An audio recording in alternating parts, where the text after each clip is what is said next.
بسم اللہ الرحمن الرحیم۔ السلام علیکم ورحمۃ اللہ وبرکاتہ۔ ایک سچا واقعہ۔ ایک ترک مسلمان مسجد نبوی شریف کے احاطے میں کھڑے ہو کر اپنے آن کو دیکھا واقعہ بیان کرتا ہے۔ میں وہاں کھڑا دیکھ رہا تھا کہ 4 پولیس والے کسی کا انتظار کر رہے ہیں۔ پھر ایک شخص نمودار ہوا تو پولیس والوں نے بھاگ کر اسے قابو کر لیا اور اس کے ہاتھ جکڑ لی۔ نوجوان نے کہا، مجھے دعا اور توسل کی اجازت دے دو، میری بات سن لو، میں کوئی بھکاری نہیں ہوں، نہ چور ہوں۔ پھر وہ جوان چیخنے لگا۔ میں نے اسے دیکھا تو ایسے لگا جیسے میں اسے جانتا ہوں۔ میں بتاتا ہوں کہ میں نے اسے کیسے پہچانا۔ دراصل میں نے اسے کتنی ہی دفعہ بارگاہ رسالت میں روتے ہوئے دیکھا تھا۔ یہ ایک البانوی نوجوان تھا جس کی عمر 35 یا 36 سال کے درمیان تھی۔ اس کے سنہرے بال اور ہلکی سی داڑھی تھی۔ میں نے پولیس والوں سے کہا، جب اس کا جرم نہیں ہے تو تم اس کے ساتھ ایسا کیوں کر رہے ہو؟ آخر کیا الزام ہے اس پر؟ انہوں نے مجھ سے کہا، ارے او ترک، تو پیچھے ہٹ، اس معاملے میں بولنے کا تجھے کوئی حق نہیں۔ لیکن میں نے پھر سے کہا، آخر اس کا تمہارے ساتھ کیا مسئلہ ہے؟ کیا اس نے کوئی چوری کی ہے؟ انہوں نے کہا، نہیں، یہ بندہ 6 سال سے ادھر مدینہ شریف میں رہ رہا ہے، لیکن اس کا یہ قیام غیر قانونی ہے۔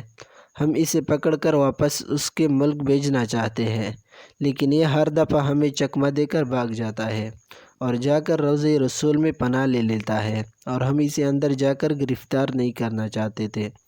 میں نے پوچھا، تو اب اس کے ساتھ کیا کرو گے؟ کہنے لگا، ہم اسے پکڑ کر جہاز پہ بٹھائیں گے اور واپس البانیہ بھیج دیں گے۔ نوجوان مسلسل روئی جا رہا تھا اور کہہ رہا تھا، کیا ہو جائے گا اگر تم مجھے چھوڑ دو گے تو؟ دیکھو، میں کوئی چور نہیں ہوں، میں کسی سے بھیک نہیں مانگتا، میں تو ادھر بس محبت رسول میں رہ رہا ہوں۔ پولیس والوں نے کہا، نہیں، ایسا جائز نہیں ہے۔ نوجوان نے کہا، اچھا، مجھے ذرا آرام سے رسول اللہ صلی اللہ علیہ وسلم سے ایک عرض کر لینے دو۔ پھر نوجوان نے اپنا منہ گنبد خضرا کی طرف کر لیا۔ پولیس والوں نے کہا، چل کہہ جو کہنا ہے۔ تو نوجوان نے گنبد خضرا کی طرف دیکھا اور جو کچھ عربی میں کہا میں نے سمجھ لیا۔ وہ نوجوان کہہ رہا تھا، یا رسول اللہ، کیا ہمارے درمیان اتفاق نہیں ہوا تھا؟ کیا میں نے اپنے ماں باپ کو نہیں چھوڑا؟ کیا اپنی دکان بند کر کے اپنا گھر کاروبار نہیں چھوڑا اور یہ عہد کر کے یہاں نہیں آیا تھا کہ آپ کی جوار رحمت میں رہا کروں گا؟ حضور، اب دیکھ لیجئے، یہ مجھے ایسا کرنے سے منع کر رہے ہیں۔ یا رسول اللہ، یا رسول اللہ، آپ مداخلت کیوں نہیں فرماتے؟ یا رسول اللہ، آپ مداخلت کیوں نہیں فرماتے؟ اتنے میں نوجوان بے حال ہونے لگا تو پولیس والوں نے ذرا ڈھیل دی اور نوجوان نیچے گر گیا۔ ایک پولیس والے نے اسے ٹنڈا مارتے ہوئے کہا، وہ دھوکے باز، اٹھ! لیکن نوجوان نے کوئی رد عمل ظاہر نہ کیا۔ میں نے پولیس والوں سے کہا، یہ نہیں بھاگے گا، تم حمامات سے پانی لاؤ اور اس کے چہرے پر ڈالو۔ لیکن نوجوان کوئی حرکت نہیں کر رہا تھا۔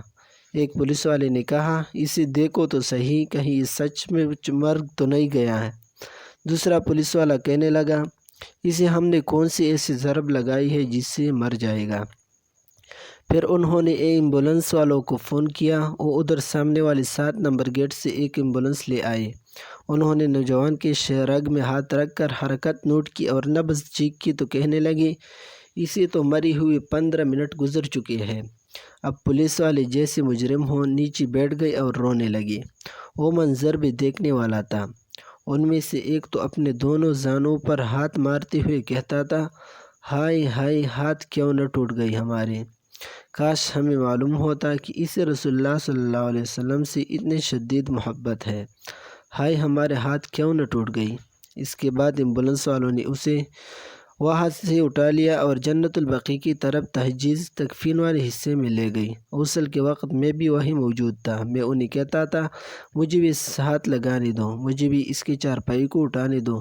جب جنازہ تیار ہو کر نماز کے لیے جانے لگا تو پولیس والوں نے مجھ سے کہا، ہم نے جتنا گناہ اٹھایا ہے بس اتنا کافی ہے، اسے ہمارے سوا اور کوئی نہیں اٹھائے گا، شاید اس طرح ہمیں آخرت میں کچھ رعایت مل جائے۔